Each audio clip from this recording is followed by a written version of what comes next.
Can you eat rice when trying to lose weight? Should you? Will it prevent you from losing weight? Or is there a way to include it in your diet without sabotaging your progress? You might have heard there's actually a cooking method for rice that may lower the amount of calories it contains. It's true. Well, it can lower the number of calories you absorb from the rice, which is what matters anyway. I've been doing this myself for a while now, though not for the reason you might think. We'll get back to this method a little later, what to do, how many fewer calories you may end up eating, and the pros and cons. Now, when it comes to rice and weight loss, on one hand, you'll have people telling you should absolutely not eat the rice because it contains carbs, which is a big no-no when it comes to weight loss. Though, as we know, this is not true at all. You can most definitely eat carbs and still lose weight. It can even be beneficial. You'll want to check out this video right here on the truth about carbs and weight loss if you haven't already. I'll link to it below. Now, this does not mean rice is automatically a good idea. Where those carbs come from and what you pair them with matters. On the other hand, you'll have people telling you it doesn't matter what you eat. Rice, eggs, peanut butter, lollipops, seaweed, as long as you limit your calories. This is also not true. It most certainly matters a lot what types of foods you eat when it comes to weight loss, not just the number of calories you eat. Weight loss is not about calories, it's about your metabolism. At least if you're looking to lose weight and keep it off more easily. And the types of food you eat affect your metabolism and can ultimately affect how many of the calories that you consume will be stored as fat. If you want to know more about how to lose weight more easily, make sure you're subscribed to my channel and click that bell button. And you'll find lots more tips on my Instagram at VikingIngun. So then, can you eat rice while trying to lose weight without it sabotaging your progress? In short, yes.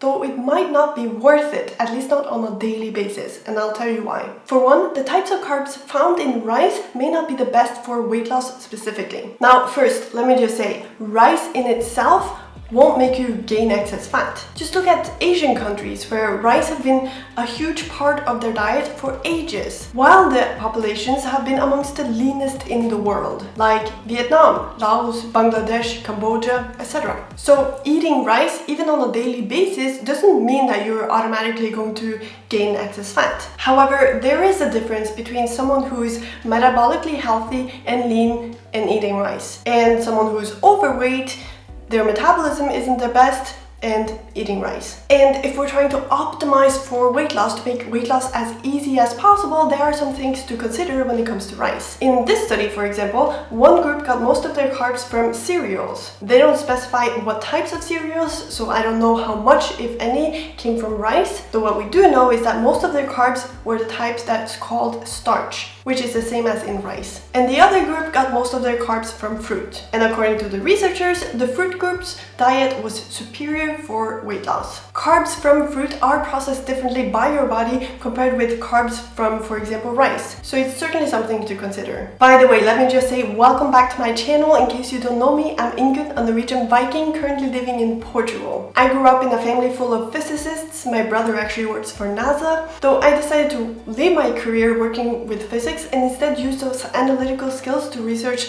nutrition science and weight loss. Because so much of what we're told to do in order to lose weight can actually make it more difficult. What I've found has completely transformed my own body in more ways than you can even imagine, and I'm now helping others do the same. Watch until the end of this video if you want to be next. Now, another aspect to consider when it comes to rice is that rice is something that's easy to eat lots of, especially if you pair it with something fatty. And this is one of the reasons why it may just not be worth it to include it in your diet on a daily basis while you try to lose weight. You see, one great weight loss tool is to prioritize protein-rich, easy-to-digest, nutrient-dense foods. It has some amazing benefits for weight loss, though that's difficult to do if you naturally end up eating a lot of rice. So if you enjoy rice and usually end up eating quite a bit, it might be easier to lose weight and even more enjoyable as well if you eat rice on occasion, when you don't even need to think about how much rice you're eating. Now, before we talk about that cooking method that may even reduce the number of calories you absorb from rice, let's just quickly look at some alternatives. I guess the most obvious alternative is potatoes. And they really are a great alternative. Potatoes, especially boiled potatoes, are quite satiating. And one of the great things about paying more attention to the types of food that you're eating while trying to lose weight is that you may eat to satiety and still lose weight, depending on the types of food you eat. And that's of course on top of actually optimizing your metabolism so that you may lose weight more easily. Now, I personally like to boil potatoes and then cut them into cubes and put them in the frying pan together with some of my favorite vegetables, like zucchini, bell pepper, mushrooms, shushu, etc. Cook this in butter, add some salt and fresh herbs if you have, and it makes an amazing side dish. Or you can even add diced meat in there together with it and make it a bowl. Simple, nutritious, tasty, real food. Now, some other alternative side dishes include, for example, pumpkin or squash, both of which you can roast in the oven. There are also other alternatives like cauliflower rice or 0-calorie or very low-calorie rice that you may find in the supermarket. With these, you'll have to see if you do well with them yourself, as they can cause bloating, discomfort, and digestive issues for a lot of people. And that's something we should really look to avoid. Of course, for the obvious reason that it's uncomfortable and also doesn't look that great, though also because it can affect your gut negatively, which can actually ultimately affect your weight, or rather how easily you gain excess fat. We'll get back to that, as it's actually relevant when it comes to that cooking method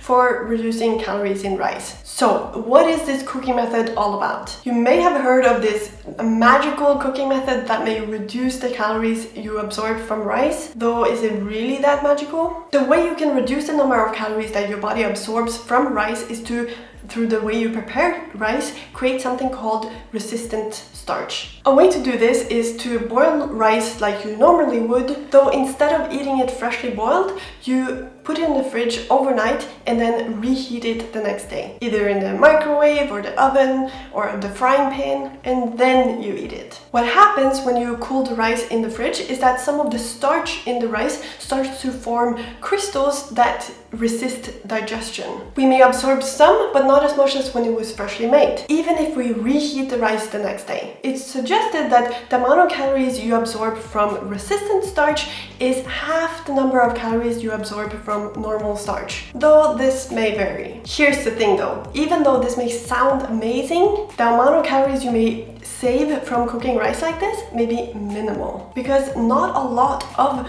the starch in rice will become resistant starch. 2 different studies found that cooling the rice after boiling it resulted in about 1.65% of the rice being resistant starch.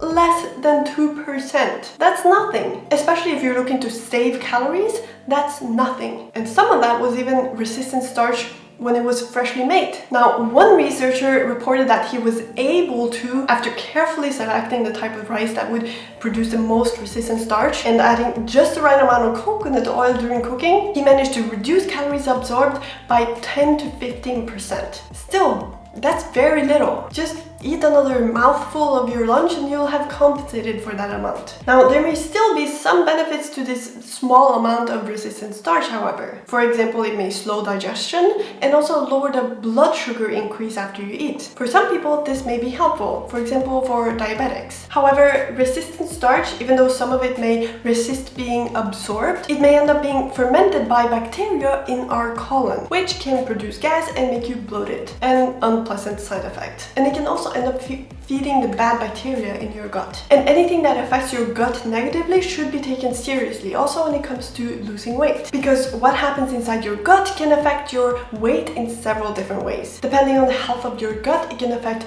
nutrient absorption, for example, and it may cause inflammation, which can directly affect how many of the calories you eat gets stored as fat. Inflammation can cause more calories to be stored as fat. So what happens inside your gut is very important, and it can actually play a big role in how easily you lose weight. That's why in my 90-day weight loss program, we specifically consider how different foods can affect our gut and ultimately our metabolism, and therefore how many of the calories you consume may be stored as fat. This is something that's completely overlooked when you look at having excess fat as simply a calorie problem. The problem isn't that you're eating too many calories. The real underlying problem is that your body isn't utilizing a lot of the calories that you're consuming. Not because you're not exercising eating enough, but because of the health of your metabolism, which can lead to more fat being stored and also making us feel more hungry and tired. When we help our body utilize the food that we eat better, we can lose weight more easily, and it can help with so much more. People see all sorts of improvements, like feeling more energetic, better digestion, less bloating, fewer cravings, better sleep,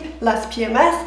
Other health issues start to improve. If you'd like to join or simply find out more about my weight loss program, head over to slimbyscience.com. You'll find the link in the description of this video. Now, regarding that rice cooking method, I've been using this method to cook rice for a while now. Not because I want to save calories, but because I want to save time. Cooking up a big batch of rice and storing it in the fridge so that all I need to do is reheat it for each meal is so practical and time-saving. Now, it's important to know that people can react differently to resistant starch. For some people, it might not be a big deal, and others may have issues with it. This can depend on the current state of your gut as well. I personally don't feel that it has an effect on me. I don't feel bloated, it doesn't seem to affect my digestion, so I'm not too worried about that, though I do prefer to eat it freshly made as much as possible. And note that you'll find resistant starch in more than just rice. For example, it can be much higher in peas, lentils, beans, which may be one of the reasons these foods can cause quite a bit of bloating for a lot of people. Now, if you're often bloated or have digestive issues, you may want to stick to starchy foods that are freshly made, at least for a while, and see how that helps. Or even limit starchy foods for a while. Don't be afraid to experiment a bit to see which types of foods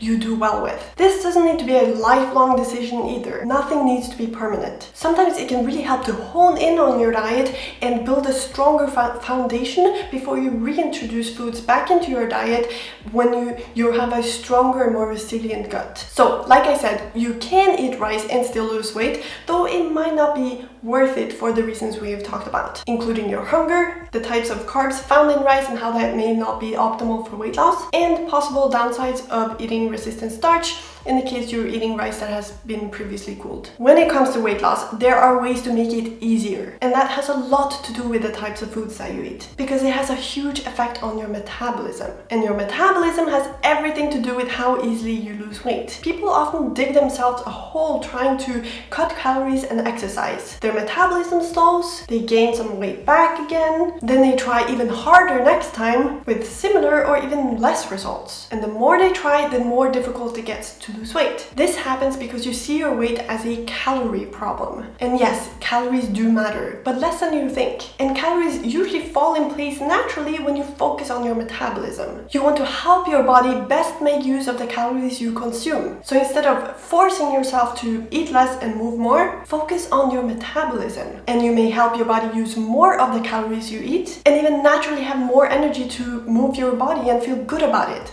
Naturally. If you enjoyed this video, I would really appreciate if you gave it a thumbs up. If you want a step-by-step approach to losing weight, check out my 90-day weight loss program at slimbyscience.com. You'll find the link below. And for more tips on losing weight naturally and more easily, check out these two videos right here. Enjoy, and I'll see you in the next one.